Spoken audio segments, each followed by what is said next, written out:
Last class में total हमने 2 variance पढ़ लिए थे। हाँ जी, गुड मॉर्निंग सभी को, गुड मॉर्निंग। देखो टाइम से ज्वाइन कर लिया करो, 2-3 मिनट पहले ज्वाइन कर लिया करो। तो लास्ट क्लास में 2 वेरिएंस पढ़े थे, एक मटेरियल वेरिएंस पढ़ा था और एक लेबर वेरिएंस हमने पढ़ा था। मटेरियल वेरिएंस में क्या देखना था आपको, पहले कंपनी अपना ओवरऑल वेरिएंस निकालेगी, कॉस्ट वेरिएंस, फिर परचेज मैनेजर के लिए प्राइस और क्वांटिटी के लिए यूजेज वेरिएंस, फिर यूजेज के 2 पार्ट्स, यील्ड और मिक्स। फिर कुछ नोटिंग डाउन लिखा था हमने। फिर लेबर वेरिएंस के बारे में हमने बोला था कि भैया ये तभी निकालेंगे जब आर्ली बेसिस पे हमसे कैलकुलेशन तुम करवाओगे, आर्ली बेसिस पे कैलकुलेशन करवाओगे तब हम ये निकालेंगे। ओके, सेम टू सेम ही था मटेरियल की तरह ही था पूरा का पूरा वेरिएंस, बस यहाँ पे मटेरियल में क्वांटिटी थी, यहाँ पे आर्स था, लेकिन एक आइडल टाइम वेरिएंस हो रहा था। और ध्यान रखना है, आइडल यहाँ अब नॉर्मल वाला ही निकालते हैं, नॉर्मल वाले को हम स्टैंडर्ड जब फिक्स किया जाता है तो उसमें ही एडजस्ट करके ऑलरेडी निकाल लिया जाता है, उसका अलग से वेरिएंस नहीं निकलता। आज हम पढ़ेंगे वेरिएबल ओवरहेड वेरिएंस, फिर फिक्स्ड और फिर सेल्स, फिर इंटर वाला पार्ट हमारा कंप्लीट हो जाएगा, फिर एडवांस वेरिएंस की तरफ चलेंगे। हाँ जी, गुड मॉर्निंग सभी को, गुड मॉर्निंग। चलो लिखना शुरू करो आज की सभा में वेरिएबल ओवरहेड वेरिएंस लिखना। इसके लिए ज्यादा बड़ा पेज नहीं चाहिए, छोटा सा ही पेज चाहिए हमको। लिखना, पहला पॉइंट लिखना, we are assuming that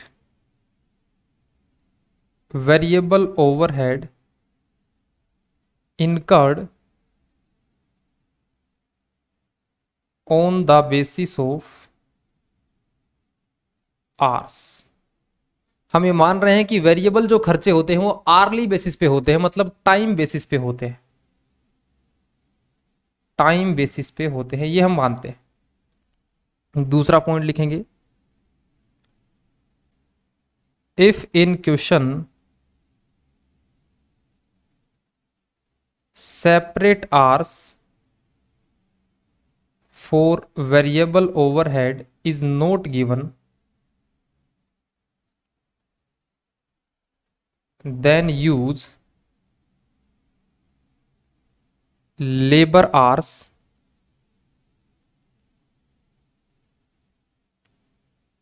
actual worked वाले लेने हैं, पेड वाले नहीं लेने, actual hour worked for the calculation purpose.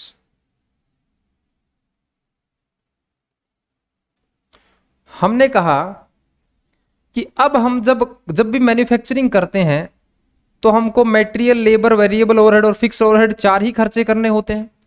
ये पहले जो 3 खर्चे होते हैं वो नंबर ऑफ यूनिट कम बनाते हैं तो कम होते हैं, ज्यादा बनाते हैं तो ज्यादा होते हैं। तो हम जो स्टैंडर्ड हमने जो सेट करा है और जो हमारा एक्चुअल लगेगा, तो हम वेरिएबल ओवरहेड में ये मान के चल रहे हैं कि वेरिएबल ओवरहेड में हम ये मान रहे हैं कि यहाँ जो मशीनें चलाने का जो खर्चा होगा, वेरिएबल का वाला जो खर्चा होगा वो आर्ली बेसिस पे होता है, आर्ली बेसिस पे, यूनिट बेसिस पे नहीं होता है, आर्ली बेसिस पे होता है। ओके, अगर हमको, हालांकि आपको ध्यान भी होगा जब हमने जॉब कोस्टिंग वाला चैप्टर पढ़ा था इंटर के अंदर, या फिर हम एबीसी वाला कोस्टिंग वाला चैप्टर पढ़ते थे, तो हम उसमें ये मानते थे कि जितने घंटे लेबर काम करती है मशीनें भी उतने ही घंटे चलती हैं, मतलब बिजली का बिल भी उतने ही घंटे का आता है। ये अज्यूम करते हैं अगर क्वेश्चन में स्पेशल आवर्स या वेरिएबल ओवरहेड के आवर्स अलग से नहीं दिए हुए। फिर आगे लिखना शुरू करिए। सबसे पहला जो वेरिएंस होगा वो होगा वेरिएबल ओवरहेड कॉस्ट वेरिएंस। इसका फॉर्मूला वही लिखेंगे, standard cost minus actual cost. इसके 2 पोर्शन कर देंगे। पहला पोर्शन वेरिएबल ओवरहेड एक्सपेंडिचर, या इसको वेरिएबल ओवरहेड स्पेंडिंग भी बोलते हैं, वेरिएंस, कि कितना हमने खर्च किया है। सर स्क्रॉल अप करना, अरे भाई साथ साथ लिखा करो, लिखो यहां तक, फिर चलते हैं आगे। वेरिएबल ओवरहेड एक्सपेंडिचर वेरिएंस, दूसरी साइड लिखेंगे variable overhead efficiency variance, variable overhead efficiency variance. इसका फॉर्मूला सेम जैसे रेट वेरिएंस होता था वैसा ही लिखेंगे, standard rate minus actual rate into actual hours. Worked वाले लेने हैं, ध्यान रखना, अगर लेबर वाले आवर्स लिया तो पेड वाले नहीं लेने हैं, वर्कड वाले लेने हैं। इधर भी आप लिखेंगे standard hours minus actual our worked वाले इनटू स्टैंडर्ड रेट। ये सिंपल है, वैसे में दो ही वेरिएंस होते हैं, इसके आगे दो वेरिएंस नहीं होते हैं, मिक्स वेरिएंस और यील्ड वेरिएंस। ऐसा क्यों? क्योंकि मशीनों का मिक्स थोड़ी ना बन सकता है, लेबर स्किल्ड हो सकता है, अनस्किल्ड हो सकता है, मशीनें स्किल्ड और अनस्किल्ड थोड़ी ना हो सकती हैं, इसलिए इसका आगे बाइफर्केशन पॉसिबल नहीं है। तो इसलिए इसके दो ही वेरिएंस हैं, या तो रेट या तो एफिशिएंसी। बस वेरिएबल ओवरहेड वेरिएंस इतना सही है, जल्दी से इसको लिख लीजिए। फिर चलेंगे बहुत ही मुश्किल कंसेप्ट की तरफ, फिक्स्ड ओवरहेड वेरिएंस की तरफ। उसमें बहुत जोर आएगा, तो पानी वानी पी के लंबी सांस लेके बैठो जरा, क्योंकि उसमें लगभग मुझे 25 से 30 मिनट लगेंगी पूरा समझाने में। एक एग्जाम्पल के साथ समझाऊंगा मैं, तो पहले ये लिखो एक बार।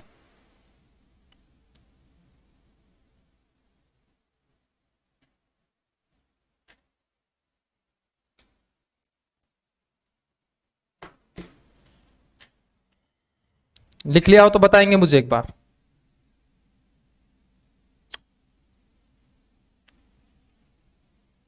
Okay sir, okay. आ जाइए जनाब, नए पेज से शुरू करिए, फिक्स्ड ओवरहेड वेरिएंस लिखना शुरू करिए नए पेज से। बहुत ही मुश्किल काम करने जा रहे हैं सर, डरा क्यों रहे हो? अरे मैंने कहा डर के आगे जीत है, माउंटेन ड्यू। ध्यान रखना, ये सारी मार्केटिंग की टेक्निक होती है, डर के आगे कोई जीत नहीं होती, और ड्यू पीने से तो बिल्कुल नहीं होती। हाँ sir, fixed overhead variance.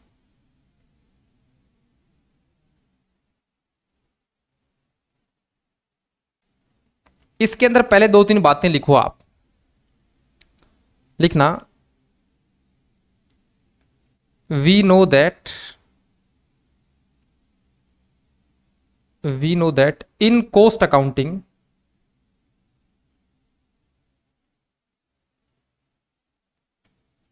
fixed cost means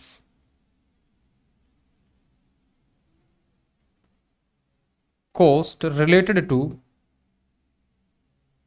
time duration. That means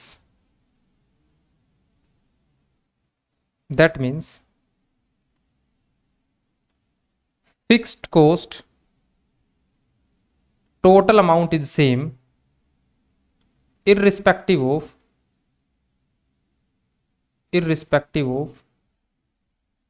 number of units produced. देखो, मैंने स्टार्टिंग के दिन पहली क्लास के अंदर आपको एक डिस्क्लेमर दिया था कि मैंने कहा था 2 मल्टीप्लाई 2 भी 4 होते हैं, 5 मल्टीप्लाई 5 माइनस 1 भी 4 होता है, और 2 प्लस 2 भी 4 होते हैं।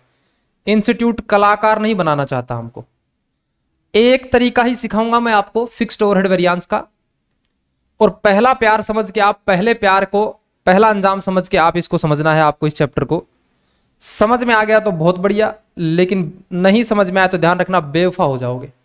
इसलिए अपना ध्यान पूरा का पूरा फिक्स्ड ओवरहेड को समझने में लगा देना। पहले मैं आपको कंसेप्ट सिखाऊंगा, इसका एक्चुअल रीजन क्या है वो बहुत कम लोगों के समझ में आते हैं।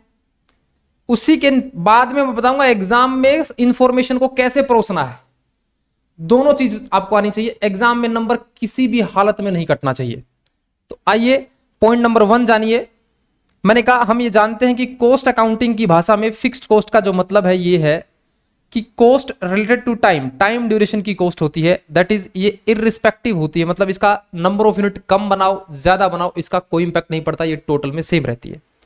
दूसरा पॉइंट लिखना, example, example salary per month या per annum, insurance per annum,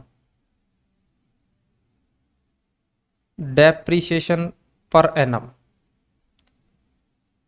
rent per annum etcetera. इन्हीं को हम फिक्स्ड ओवरहेड के नाम से जानते हैं, इन्हीं को हम जानते हैं फिक्स्ड ओवरहेड के नाम से, फिक्स्ड ओवरहेड के नाम से जानते हैं, जिसको हम इनडायरेक्ट कॉस्ट बोला करते हैं, जिसको हम इनडायरेक्ट कॉस्ट बोला करते हैं।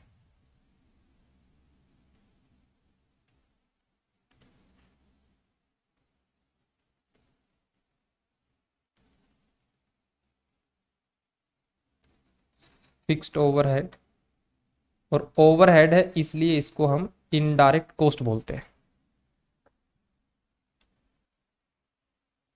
नेक्स्ट पॉइंट लिखना, in cost accounting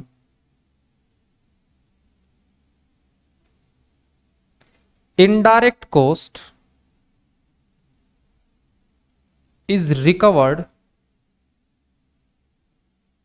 from customer on predetermined recovery rate.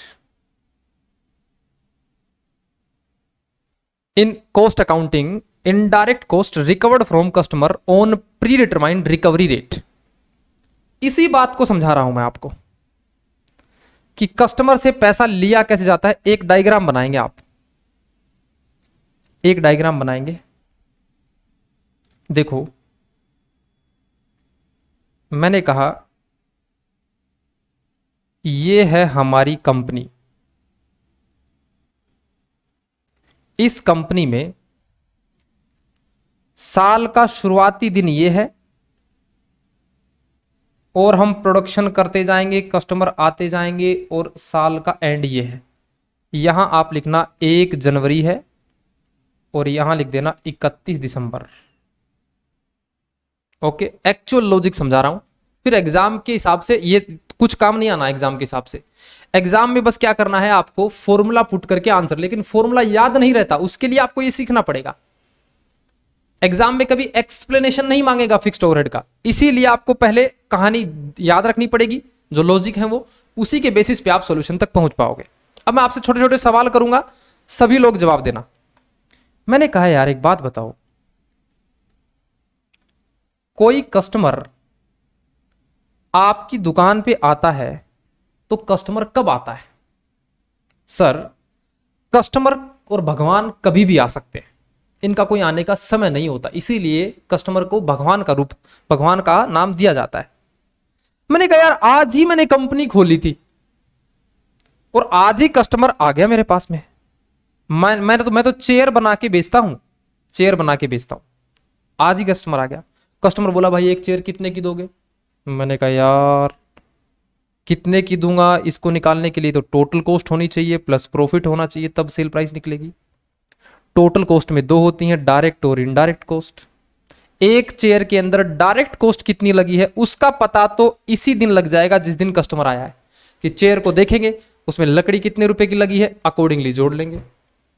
लेकिन लकड़ी से चेयर बनाने तक के जो खर्चे हैं, लकड़ी से चेयर बनाने तक के जो खर्चे हैं, फिनिश गुड्स बनाने तक के खर्चे हैं, उनका एक्चुअल वैल्यूएशन या एक्चुअल डिटर्मिनेशन ऑफ एक्सपेंसेस वो तो जब साल खत्म हो जाएगा, हिसाब करने बैठेंगे तब होएगा। लेकिन कस्टमर तो भगवान तो पहले आ चुका है।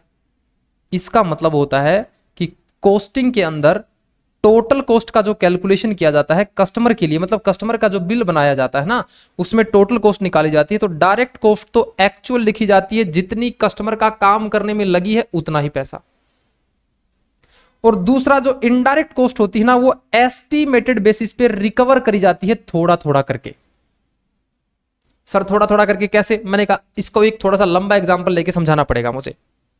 मैंने कहा देख, मामला कुछ ऐसा होता है, मैं पहले एक छोटा एग्जांपल दे रहा हूं, ये नोट नहीं करना है, फिर एक बड़ा एग्जांपल दूंगा वो नोट करना है। मान लीजिए आपने सुबह सुबह ना आप संतरे बेचने का काम शुरू कर दिया आपने, ठीक है, संतरे बेचने का काम शुरू कर दिया है। आप सुबह सुबह क्या करके आए, आपने एक रेहड़ी किराए पे लेके आए। तो रेहड़ी किराए पे लेके आए तो अब शाम तक का जो किराया है रेहड़ी का, मान लीजिए वो पहले दिन सुबह सुबह ही पता है आपको कि शाम तक का रेहड़ी का किराया है 1,000 रुपये। ये रेंट है रेहड़ी का, एक दिन रेहड़ी लेके आओगे आप, ठेला लेके आओगे, 1,000 रुपये दोगे।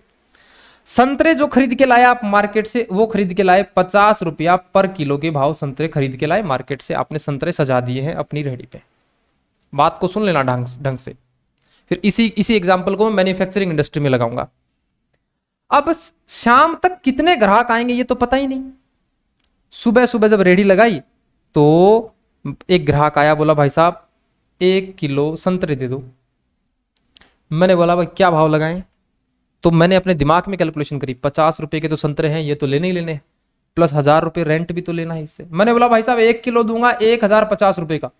बोला हैं इतने महंगे, बताओ भाई इतने महंगे संतरे कौन बेचेगा। मामला गड़बड़ है। इसका मतलब इस जो मकान जो रेहड़ी का जो अपना सामान बेच रहा है इसको कॉस्टिंग नहीं आती। मैंने कहा ये 1,000 रुपये कस्टमर लोगों से ले तोगा, लेकिन सारे के सारे 1,000 रुपये एक ही कस्टमर से थोड़ी ना लोगे, एक ही कस्टमर के बिल में थोड़ी ना जोड़ोगे, ऐसे तो कस्टमर भाग जाएगा। इसलिए एक सिस्टम डेवलप करना पड़ेगा, इसको बोलते हैं कॉस्टिंग की भाषा में रिकवरी ऑफ ओवरहेड्स। रिकवरी का मतलब है ओवरहेड के अमाउंट को कस्टमर के बिल में ऐड करवाना, इसको कॉस्टिंग की भाषा में बोलते हैं रिकवरी। मैंने कहा भाई कितनी रिकवरी हो, तो अब ये कुछ ना कुछ एस्टिमेट लगाएगा कि भैया सुबह सुबह 1,000 रुपये किराया दे के आ चुका हूं और शाम तक मेरा मानना है कि मैं 100 किलो मैं क्या कर दूंगा, संतरे बेच दूंगा। ये इसी दिन एस्टिमेट लगाया इसने सुबह सुबह। तो इसका मतलब एक से रिकवरी कितनी हो गई है, 1,000 डिवाइड बाई 100, हर संतरे के किलो में 10 रुपए जोड़ देने हैं। तो बोला देख 50 रुपए तो डायरेक्ट कॉस्ट है संतरे की, वो तो कस्टमर के बिल में जोड़नी ही जोड़नी है, प्लस ओवरहेड जो है हमारे वो 10 रुपए है। तो हम बोलेंगे भाई साहब 60 रुपए किलो देंगे आपको संतरा, 60 रुपए किलो। अब धीरे धीरे एक कस्टमर आया, 2, 3, 5, 10 ऐसे करते करते शाम तक मान लीजिए हमसे 90 किलो ही संतरे बेच पाए हम, तो 90 किलो में 10 के हिसाब से 900 रुपए के ही ओवरहेड रिकवर कर पाए। समझ में आ गई बात। तो ये एक सिस्टम होता है कॉस्टिंग में, ओवरहेड की रिकवरी का सिस्टम होता है। इस एग्जांपल से आपको इतनी ही बात समझनी है कि फर्स्ट डे शुरुआत में ही एक रिकवरी रेट एस्टिमेटेड बेसिस पे निकाल ली जाती है, उसी का प्रयोग करते हैं हर कस्टमर पे, धीरे धीरे रिकवरी शुरू हो जाती है। ओके सर, ये बात मेरे को समझ में आती है। अब इसी को बड़े तौर पे एग्जांपल पे लेना है, ये नोट करना है, ये नोट करना है, मेरे साथ नोट करना है। मैंने कहा देख भाई कस्टमर से जो फिक्स्ड ओवरहेड की रिकवरी होगी ना वो कैसे होगी। पहली बात तो हमको ये भी नहीं पता कि पूरे साल में फिक्स्ड खर्चे लगेंगे कितने। हो सकता है पहले महीने 2 आदमी काम करें, फिर तीसरे महीने 2 आदमी काम नहीं करें, सैलरी कम लगे, 5वें हफ्ते हो सकता है 10-15 दिन की स्ट्राइक लग जाए तो फिक्स्ड कॉस्ट वैसे कम हो जाएगी। मतलब जितना टाइम ड्यूरेशन हम वर्कर को रखेंगे, क्योंकि यहाँ पे मैंने क्या क्या लिखा है देखो, सैलरी पर मंथ। हो सकता है पहले 5 महीने 3 आदमी काम किए हों, अगले 5 महीने 4 या 5 आदमी या 6 आदमी, मतलब नंबर ऑफ वर्कर बढ़ गए हों तो सैलरी भी बढ़ेगी। तो हमने बोला यार हमको ये भी नहीं पता कि पूरे साल में फिक्स्ड खर्चे होंगे कितने, ये भी तो नहीं पता। मैंने कहा बिल्कुल ये भी नहीं पता हमको। तो हम क्या करते हैं, first day of the year हम कुछ एस्टिमेट्स करते हैं, और इसी एस्टिमेट को बोला जाता है बजट। बजट का मतलब ही क्या होता है, एस्टिमेट, जो शुरुआत के साल मतलब पहले ही दिन हो जाता है। मैंने सोचा भैया मेरा entire year, during the entire year मैंने सोचा कि मेरे जो ओवरहेड लगने वाले हैं, फिक्स्ड ओवरहेड जो लगने वाले हैं, मैंने सोचा कि 1 लाख रुपए खर्च हो जाएंगे पूरे साल में। फिक्स्ड खर्चे, फिक्स्ड खर्चे का मतलब है मेरा कुछ लोगों की सैलरी, इंश्योरेंस, बिल्डिंग का डेप्रिसिएशन, कई मशीनें आएंगी कई मशीनें जाएंगी, रेंट वगैरह पर मंथ, बहुत सारे एग्जाम्पल इसके हो सकते हैं। ओके सर, आगे लिखना शुरू करिए। पहले यहां तक लिखिए, मैं पहले बोल रहा हूं कंसेप्ट थोड़ा लंबा है, लेकिन लॉजिकली चलेंगे तो गारंटी है इस बात की कि आप अल्टीमेट डेस्टिनेशन तक पहुंचा दूंगा मैं आपको। Okay sir. अच्छा जनाब, अब मैं डिसाइड करूंगा यार कि मुझे यहां पे पूरे साल में कितने कस्टमर आएंगे, क्योंकि मुझे रिकवरी रेट निकालनी है, थोड़ा थोड़ा करके हर कस्टमर से लेना है। तो मैं कुछ एस्टिमेट भी बता रहा हूं आपको। फिक्स्ड ओवरहेड है मेरे 1 लाख रुपए, और मैं ये मान रहा हूं कि मैं जो आवर्स काम करूंगा, कितने घंटे का मशीनें चलेंगी, ताकि हर घंटे जितनी मशीनें चलेंगी उसी के हिसाब से रिकवरी करूंगा। मैं आपको बताना चाहता हूं आवर्स 50,000 घंटे मैं अपनी मशीनों को चलाने वाला हूं पूरे साल में। मैं ऐसे अनुमान किया मैंने, पहले दिन अनुमान किया। तो क्या आप मुझे बता सकते हैं पहले दिन रिकवरी रेट क्या डिसाइड हो गई? 1 लाख डिवाइड बाई 50,000, 2 रुपया पर आवर। इसका मतलब जो भी कस्टमर हमारी दुकान पे आएगा, बोलेगा साहब मेरे लिए थोड़ा काम करके दीजिए, मेरे लिए चेयर बनाइए, मेरे लिए टेबल बनाइए, मेरे लिए पेन बनाइए, तो हम देखेंगे इस कस्टमर का काम करने में कितने घंटे लगे। मान लीजिए 5 घंटे लगे, तो 1 घंटे के 2 रुपए के ओवरहेड, इसके बिल में 10 रुपए ओवरहेड के नाम के जोड़ देंगे। ओके, ऐसे करते करते कस्टमर आते रहेंगे। एक कस्टमर आएगा, फिर 2 3, ऐसे धीरे धीरे धीरे धीरे धीरे धीरे कस्टमर आते रहेंगे। मैं आपको बताना चाहता हूं ईयर एंड तक हर कस्टमर से 2-2 रुपये हम लेते गए, 1-1 घंटे के 2-2 रुपये लेते गए। ऐसे करते करते मैं आपको बताना चाहता हूं कि 48,000 घंटे तक के कस्टमर आए। मतलब टोटल पूरे साल में हमने कस्टमर लोगों के लिए 48,000 घंटे के हिसाब से हमने रिकवरी करी। 1 रुपए से कितनी 1 घंटे से कितने की रिकवरी करते हैं? 2 रुपए की। तो टोटल रिकवरी कितनी हो गई हमारी? 48,000 मल्टीप्लाई 2, 96,000 रुपए की हमारी रिकवरी पूरे साल में हो गई। ये बात का पता लगेगा हमको ईयर एंड पे की टोटल रिकवरी कितनी हुई। तो अभी तक 2 बातें समझनी है। पहला, बजट जो साल के शुरुआत में डिसाइड हो गया, रिकवरी रेट साल के शुरुआत में डिसाइड हो गई, फिर धीरे धीरे हमने काम करना शुरू किया। तो हमने 48,000 घंटे के हिसाब से 48,000 घंटे कस्टमर आए हमारे पास में, उन लोगों के लिए हमने चार्ज किया 2 रुपए के हिसाब से चार्ज किया, 96,000 रुपए। फिर मैंने हिसाब किताब लगाना शुरू किया, तो मुझे पता लगा कि एक्चुअल में अब साल एंड हो गया है, 31/12 आ गया है। एक्चुअल में पूरे साल में जब मैंने लोगों को सैलरियां बांटी, लोग इंश्योरेंस कराया, डेप्रिसिएशन, रेंट जब एक्चुअल में पे करा पूरे साल में, तो मैंने कहा भैया पूरे साल में मेरे फिक्स्ड ओवरहेड जो लगे ना, वो लगे 1,20,000 घंटे। 1,20,000 घंटे लगे। और मैं बता दूं आपको, एक्चुअल में मैंने जो काम किया, जो मेरी मशीनों का सबको मैंने जोड़ा, एक्चुअल में जो मैंने प्रोसेसिंग करी मैन्युफैक्चरिंग की, वो करी मैंने 40,000 घंटे प्रोसेसिंग करी मैंने। ये बात मुझे ईयर एंड पे पता लगी, ईयर एंड पे पता लगी, एक्चुअल ईयर एंड पे पता लगी। तो मैंने कहा 3 चीजें हो गई हैं। पहली चीज बजट, दूसरी चीज एक्चुअल, और तीसरी चीज रिकवरी। एग्जाम में इन तीनों जानकारियों को एक टेबुलर फॉर्म में रखना है आपको। कैसे रखोगे? आ जाओ जरा, पहले कॉपी में ये टेबल आपको लिखनी है, और इसी को एग्जाम पॉइंट ऑफ व्यू से नहीं है ऐसा, एग्जाम पॉइंट ऑफ व्यू से अब मैं लिखवाऊंगा इसके बाद। ये टेबल बनाइए, इसी को एग्जाम पॉइंट ऑफ व्यू से कैसे लिखना है आपको, एग्जाम पॉइंट ऑफ व्यू से ऐसे लिखना है। एक मैं बना रहा हूं यहां पे टेबल,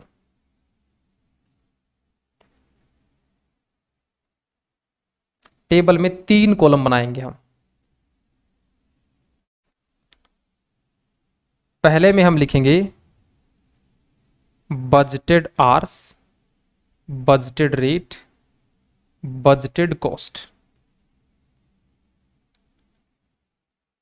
फिर आपको लिखना है standard hours, standard rate, standard cost. और लास्ट में आपको लिखना है actual hour, actual rate, actual cost, actual cost. ये टेबल आपको कॉपी में बनानी है। हम जितने भी सवाल करेंगे ना वो इसी फॉर्मेट से चलेंगे। कहानी मैंने आपको समझा दी है, इस कहानी को इस टेबल में फॉर्म करना सीखना है। मैंने कहा एग्जाम में परोसना सीखना है। एग्जाम में देखिए नंबर जो मिलते हैं ना वो परोसने के मिलते हैं। आपने घर पे कितनी तैयारी करी थी उससे कोई मतलब नहीं होता है। आप उन 3 घंटे में एग्जाम में कितना परोस के आते हैं उससे नंबर मिलते हैं आपको। और मैंने पहले ही बताया था फिक्स्ड ओवरहेड निकालने के बहुत सारे तरीके हैं। मैं यहाँ पे कलाकार नहीं बना रहा आपको, मैं यहाँ एक ही तरीका आपको सिखा रहा हूं।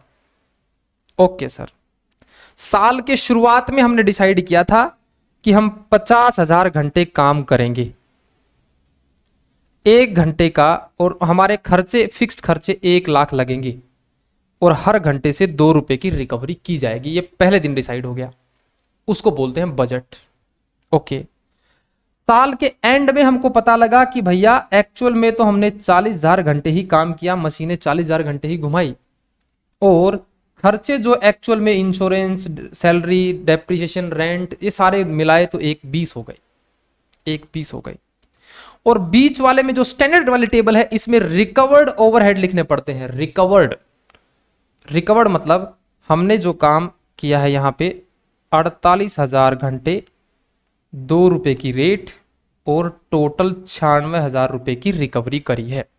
तो मैंने कहा 3 डेटा हो गए हैं, साल के शुरुआत वाला बजट, साल के एंड वाला एक्चुअल, बीच में रिकवर्ड, वो ड्यूरिंग द ईयर हर आदमी से थोड़े थोड़े पैसे लेते रहते हो, और ये बात पूरे ईयर एंड तक टोटल में 96,000 रुपए रिकवर कर ली गई है। Okay sir, okay. एक एडिशनल जानकारी और देना चाहता हूं मैं आपको, एक एडिशनल जानकारी और देना चाहता हूं। टेबल के नीचे ही लिखिएगा, टेबल के नीचे लिखिएगा स्टैंडर्ड, लिखिएगा टेबल के नीचे ही standard hours per unit required 10 hours, standard hour required per 10 hours. दूसरी जानकारी लिखना actual working days in a month. हमने कहा भाई हमने 23 दिन काम किया, जबकि हमने पहले दिन बजट वाले दिन, budget working days in a month, हमने सोचा था 25 दिन काम करेंगे, 25 दिन काम करेंगे। ठीक है, और यहां पे थोड़ी सी जगह खाली रखना है क्योंकि मैंने इसीलिए बड़ा बनाया है, थोड़ी सी जगह यहां पे खाली रखना है, और यहां पे आपको लिख देना है 25 दिन। ये जो बजट है ये 25 दिन का बनाया है, और 23 दिन का दोबारा से हमको बनाना पड़ेगा। उसके नीचे लिख देना RBH, रिवाइज्ड बजटेड आवर्स। अभी लिख देना, ये मैं आपको सिखा रहा हूं कि कैसे कैसे आपको काम करना है। तो थोड़ा सा यहां पे थोड़ा सा स्पेस रखना, यहां पे एक चीज और लिखेंगे। ठीक है, अब मैं आपसे 2-3 बातें और पूछना चाहता हूं। मैंने कहा यार, अच्छा एक जानकारी और भी दे देता हूं मैं, यहां पे लिखना एक्चुअल यूनिट्स प्रोड्यूस्ड 4,800 यूनिट्स। ये एडिशनल जानकारियां मैंने और दे दी है आपको। अब इन्हीं जानकारियों को इस टेबल में और इंसर्ट करना है। कैसे कैसे करना है? Standard hour per unit required, मतलब हमने डिसाइड किया कि 10 घंटे में एक आउटपुट बनेगा। तो क्या मुझे बता सकते हो आप 50,000 घंटे में कितना आउटपुट बनेगा? फिर तो एक काम करना, इसी के आगे लिखना, इसी के आगे लिख देना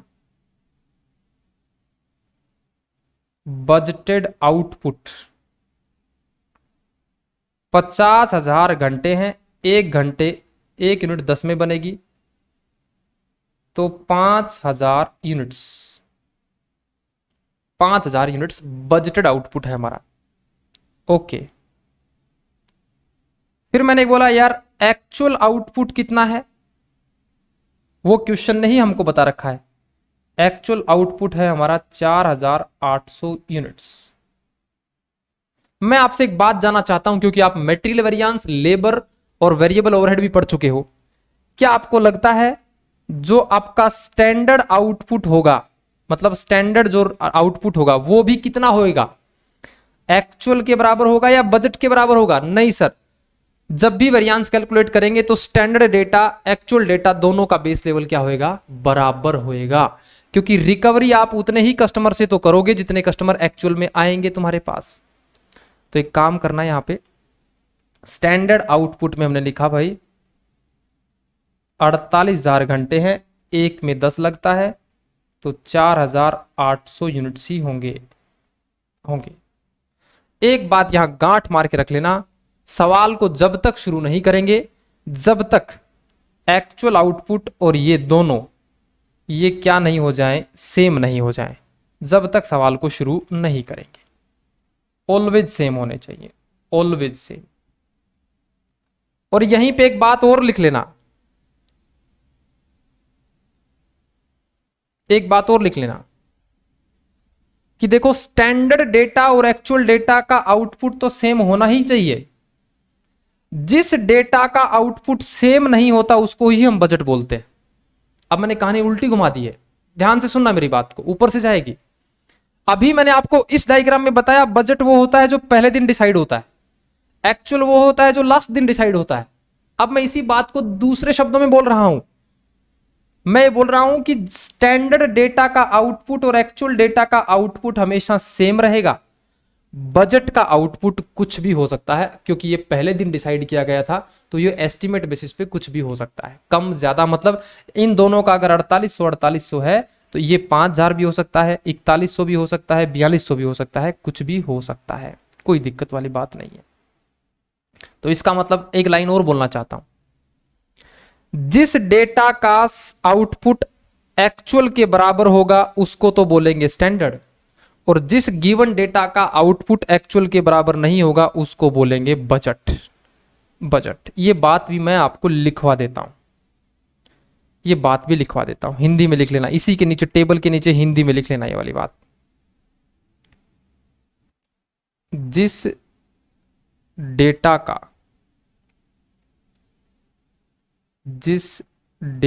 का आउटपुट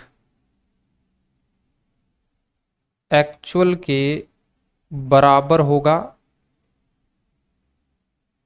उसका नाम स्टैंडर्ड डेटा कहेंगे, और जिस डेटा का आउटपुट एक्चुअल के बराबर नहीं होगा उसका नाम बजटेड रखेंगे।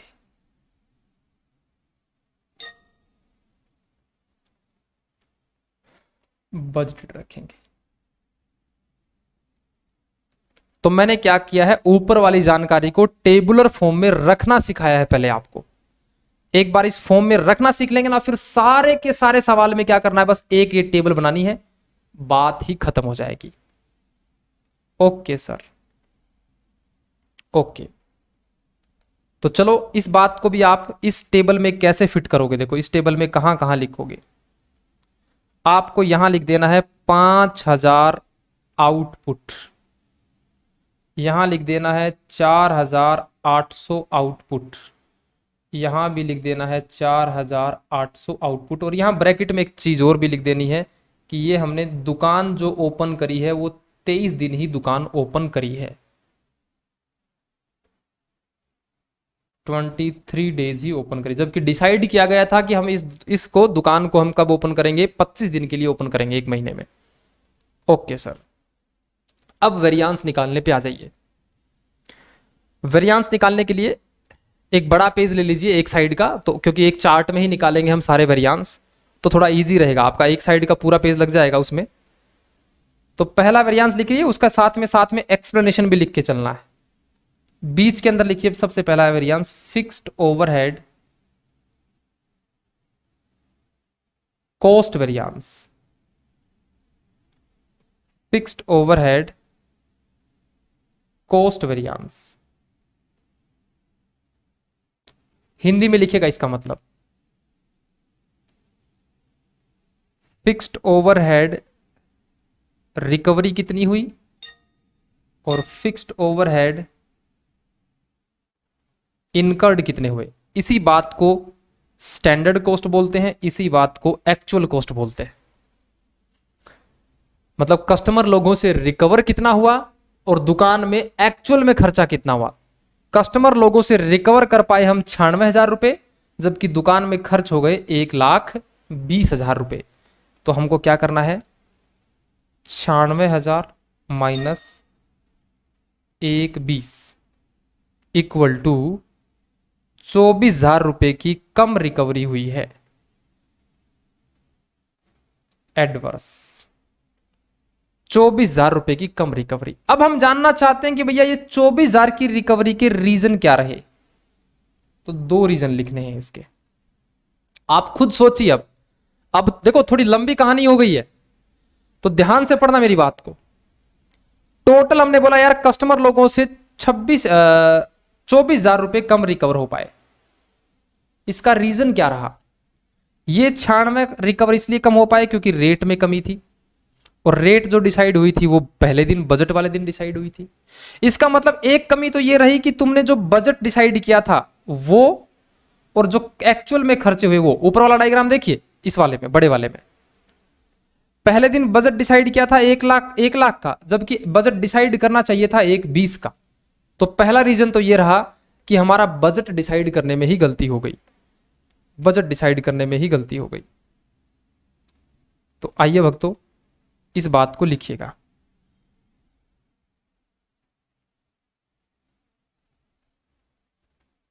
पहला वेरिएंस यहां पे लिखिएगा, हिंदी में जरूर लिखिए मेरे साथ। पहला वेरिएंस लिखिएगा fixed overhead expenditure variance. Fixed overhead expenditure variance.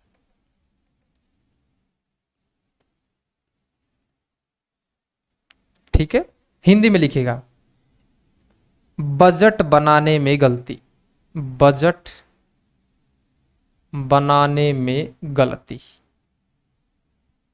Budget बनाने, error in budget making, error in budget making. जिस दिन पहले दिन उसी दिन अनुमान ही गलत लगाया, तो इसका मतलब budgeted cost minus actual cost. Budget हमने 1,00,000 का बनाया, जबकि बजट बनाना चाहिए था 1,20 का। इसका मतलब 20,000 रुपए की गलती तो बजट बनाने में ही है, बजट बनाने में गलती, budgeted cost minus actual cost. हमने बोला 24,000 की रिकवरी कम इसलिए हो पाई है क्योंकि तुमने पहले दिन बजट ही सही नहीं बनाया था। 20,000 रुपए तो तुम बजट के कारण। ओके, अगर तुम बजट थोड़ा बढ़िया तरीके का बनाते तो ये रेट ज्यादा आती, ये रेट ज्यादा आती तो यहां रिकवरी भी ज्यादा होती। ओके ठीक है सर। दूसरी गलती, दूसरी गलती तुमने क्या करी है, इसका नाम लिखिएगा fixed overhead, fixed overhead volume variance, volume variance, volume variance. मैंने कहा भाई तुमने वॉल्यूम मतलब आउटपुट, तो हिंदी में लिखिए, हिंदी में लिखिएगा हमने आउटपुट कम बनाया है, कम बनाया है या ज्यादा बनाया है। आउटपुट हमने कम बनाया है या ज्यादा बनाया है, मतलब रिकवरी कम लोगों से हुई है या ज्यादा लोगों से हुई है। इसके लिए आपको लिखना पड़ेगा standard cost minus budgeted cost, और इसका हिंदी में नाम लिख लीजिए error in recovery, error in recovery. Output के कारण रिकवरी में एरर। हम बोने बोला भैया देख 96,000 रुपए ही रिकवर कर पाए, जबकि बजट के अनुसार हमको 1,00,000 रुपए तो हर हाल में रिकवर करने ही चाहिए थे। इसका मतलब 4,000 एडवर्स, रिकवरी में 4,000 एडवर्स। 96 ही रिकवर कर पाए लेकिन 1,00,000 रिकवर करने चाहिए थे, 4,000 की रिकवरी वॉल्यूम के कारण। वॉल्यूम क्यों, देखो वॉल्यूम, बजट सोचा था 5,000 बनाने का, जबकि बना पाए हम 4800, मतलब 4800 यूनिट से ही सामान रिकवर कर पाए, तो रिकवरी में गलती हुई।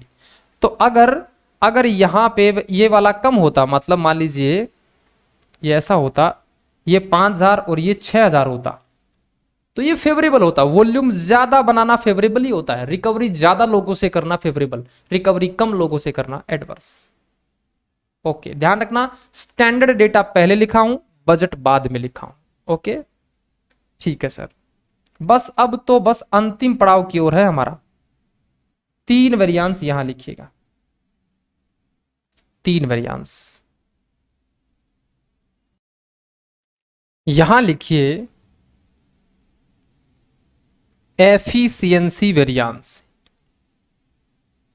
Efficiency variance, fixed overhead efficiency variance. हमने बोला भैया जो रिकवरी में जो कमी रही ना, ये क्यों कमी रही तुम्हारी? एफिशिएंट नहीं थे आप। एफिशिएंट का मतलब आपकी काम करने की स्पीड अच्छी नहीं थी। यहां लिखिए, काम करने की स्पीड अच्छी नहीं थी। जैसे जो काम, देखो टेबल में पढ़िए, जो काम 48,000 घंटे में होना चाहिए वो काम 40,000 घंटे में ही पूरा कर दिया। तो यहां पे स्पीड अच्छी थी, इसका मतलब स्पीड अच्छी होने के कारण फायदा होना चाहिए था आपका। तो एफिशिएंसी के कारण तो फायदा होना चाहिए था। तो यहां पे लिखेंगे अपन, काम करने की स्पीड अच्छी है या नहीं, ये लिखना है यहां पे, अच्छी है या नहीं। तो यहां पे आपको लिखना है standard hours minus actual hours into standard rate. आपने 48,000 घंटे का काम 40,000 घंटे में ही निपटा दिया, बहुत अच्छी स्पीड है आपकी। और 1 घंटे का 2 रुपए के हिसाब से, 2 रुपए के हिसाब से 8 दूनी 16,000 फेवरेबल सिचुएशन आएगी। आपकी एफिशिएंसी के कारण तो फायदा होना चाहिए था, जबकि हमको हुआ है 4,000 का नुकसान। तो हमको ये देखना पड़ेगा यहां पे कि ये नुकसान के और क्या रीजन है। तो पहला एफिशिएंसी, काम करने की स्पीड अच्छी है कि नहीं है, एफिशिएंट है कि नहीं है। दूसरा दूसरा कैपेसिटी,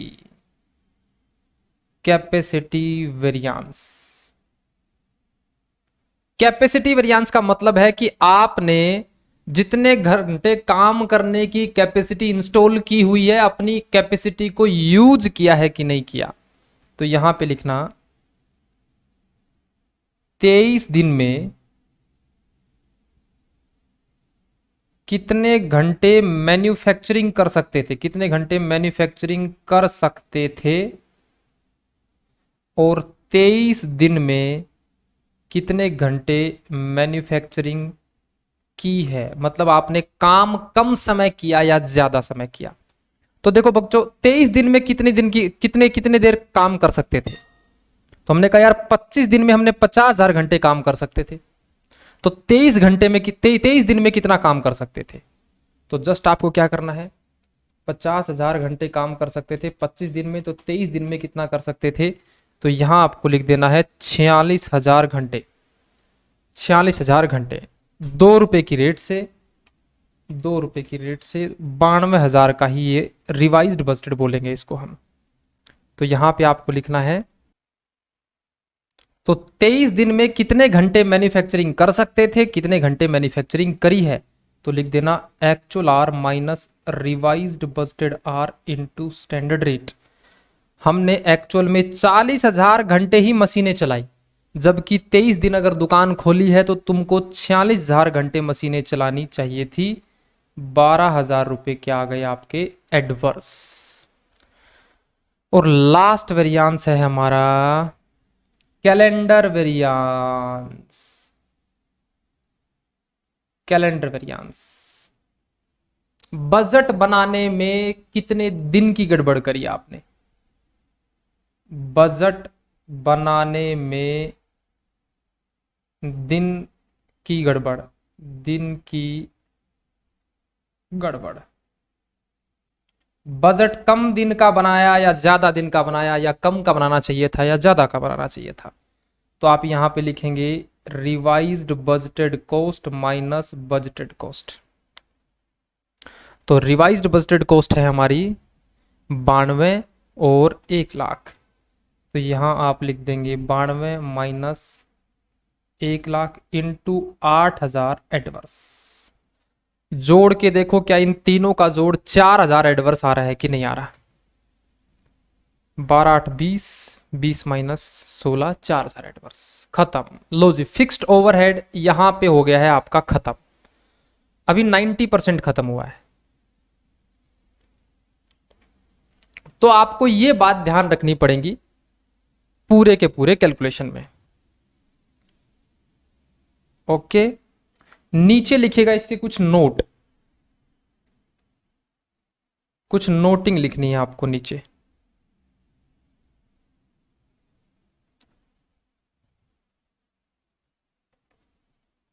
नोटिंग में पहला नोट लिखेंगे रिवाइज्ड बजटेड आवर्स कैसे निकलते हैं। Budgeted hour divide by budgeted days multiply actual days. जैसे बजटेड आवर्स थे हमारे 50,000, 50,000 घंटे काम करने की सोची थी हमने 25 दिन में, लेकिन 23 दिन में कितना होगा,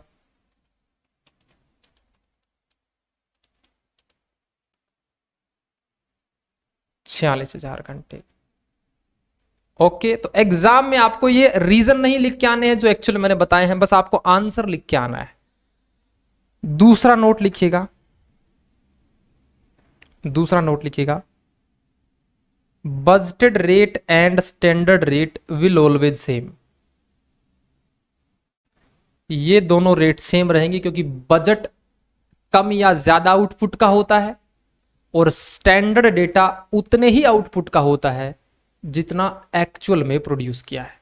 तो रेट दोनों की बराबर रहेगी, budgeted rate and standard rate always same रहेगी। तीसरा नोट लिखिए in our exam fixed overhead variance या फिक्स्ड ओवरहेड रिकवरी जो होगी, फिक्स्ड ओवरहेड रिकवरी होगी वो दो तरीके से हो सकती है, hours basis recovery and unit basis recovery. हमारे मॉड्यूल में जितने भी क्वेश्चन होंगे वो आर्ली बेस की रिकवरी के होंगे, आर्ली बेस की रिकवरी के होंगे। यूनिट बेस की रिकवरी में ये वाले फॉर्मूले नहीं लगेंगे, थोड़ा सा चेंज हो जाएगा यूनिट बेस की रिकवरी में। ये हम करेंगे स्कैनर के क्वेश्चन के साथ। एक क्वेश्चन कराऊंगा मैं आपको स्कैनर के अंदर, ये हमारे चलेंगे मॉड्यूल के अंदर। मॉड्यूल में जितने भी 24 क्वेश्चन है उसमें आर्ली बेसिस वाले ही सवाल हैं, यूनिट बेसिस वाले सवाल नहीं है। तो वहां पे हम यूनिट की जानकारी नहीं होगी हमारे पास में, सिर्फ इसके अंदर यूनिट और आर्स दोनों की जानकारी होंगी, यहां सिर्फ यूनिट की जानकारी होगी, आर्स की जानकारी नहीं होगी। तब वेरिएंस कैसे निकलेंगे। ओके, ये स्कैनर के साथ करेंगे। तो यहां तक फिक्स्ड ओवरहेड वेरिएंस की बात पूरी हो जाती है। अब एक काम करिए, आप लंबी सारी सांस लीजिए और 2 मिनट मेरे साथ एक बार दोबारा दिमाग लगाइए, फिर घर पे बैठ के इसको देखिएगा। आज क्योंकि समय हो गया है इतना ही पढ़ेंगे। देखो, फिक्स्ड ओवरहेड में सबसे पहले मैंने बोला कि फिक्स्ड ओवरहेड वेरिएंस है ना, उसके पहले आप फिक्स्ड कॉस्ट को समझिए जो टाइम बेसिस पे चलती है, जैसे salary, insurance, depreciation etcetera. Okay, cost accounting में जो इनडायरेक्ट कॉस्ट की रिकवरी होती है वो प्री डिटरमाइंड रेट मतलब रिकवरी रेट के बेसिस पे होती है। ये रेट आती कैसे है, तो साल के शुरुआत में ही डिसाइड हो जाता है कि कितने रुपए रिकवर करने हैं। एस्टीमेट लगाया जाता है कि हमने सोचा कि 1 लाख रुपए रिकवर करेंगे 50,000 घंटे से, हर घंटे से 2 रुपए रिकवर करेंगे। फिर जो भी हमारे पास कस्टमर आते हैं हम सबसे 2 रुपए लेने क्या कर देते हैं, शुरू कर देते हैं, 2 रुपए शुरू कर देते हैं लेने। और साल के एंड तक पता लगता है कि 2 रुपए हमने 48,000 बार रिकवर करे हैं, 2 रुपए, तो इसका मतलब 96,000 रुपए रिकवर करे। साल के एंड में ही पता लगता है कि एक्चुअल में खर्चा कितना हो गया है। तो फिक्स्ड ओवरहेड एक्चुअल में कम ज्यादा भी हो सकता है। देखो, सोचा था 1 लाख लेकिन एक्चुअल में 1 20 कैसे हो गया, हो सकता है 2 लोग छोड़ के चले गए हों, इंश्योरेंस कम लगा हो, डेप्रिसिएशन में मशीनें बीच में बेच दी हो, तो एक्चुअल में डेप्रिसिएशन कम लगेगा, फिर खर्चा कम आएगा। ओके, फिर इसी ये एग्जाम में ये जो जानकारी मिलेगी ना क्वेश्चन में, इसको आपको टेबुलर फॉर्म में लिखना है। पहले बजट, फिर स्टैंडर्ड, फिर एक्चुअल। तो 3 आपको ये अलग अलग कॉलम बनाने हैं, पहले में budget, standard and actual. Okay, उसके नीचे कुछ और जानकारियां आपको मिलेंगी, तो उस जानकारी के हिसाब से आपको आउटपुट निकालना है कि बजट का कितना आउटपुट सोचा था और एक्चुअल का कितना, स्टैंडर्ड, ये दोनों बराबर होंगे, एक्चुअल और स्टैंडर्ड बराबर होंगे। फिर आपने डेटा को बराबर करके आपको वेरिएंस निकालना है। पहला फिक्स ओवरहेड कॉस्ट वेरिएंस, इसको हम रिकवर माइनस इनकर्ड बोलते हैं। इसके 2 रीजन, बजट बनाने में गलती, रिकवरी में गलती। रिकवरी में गलती के 3 ऑप्शन, या तो काम की स्पीड अच्छी नहीं थी, या तो कैपेसिटी यूटिलाइज नहीं करी, या फिर कैलेंडर मतलब दुकान कम दिन या ज्यादा दिन खोली गई है। ये थे आर्ली बेसिस रिकवरी के सवाल। यूनिट बेसिस रिकवरी का सवाल मैं कराऊंगा आपको स्कैनर में। तो तब तक इस सवाल को एक बार घर पे जाके दोबारा निकालिए। फॉर्मूले याद करने की जरूरत नहीं है, जो मैंने हिंदी में जो आपको लॉजिक लिखवाए हैं हिंदी में, ये वाले याद रखने की जरूरत है आपको। तो मिलेंगे आपसे नेक्स्ट क्लास में, और नेक्स्ट क्लास में हम मिलेंगे आपके साथ में सेल्स वेरिएंस के साथ। तो तब तक के लिए धन्यवाद, शुक्रिया। ठीक है, नेक्स्ट क्लास का समय हो गया, भागना पड़ेगा मुझे अब। Bye bye bye bye.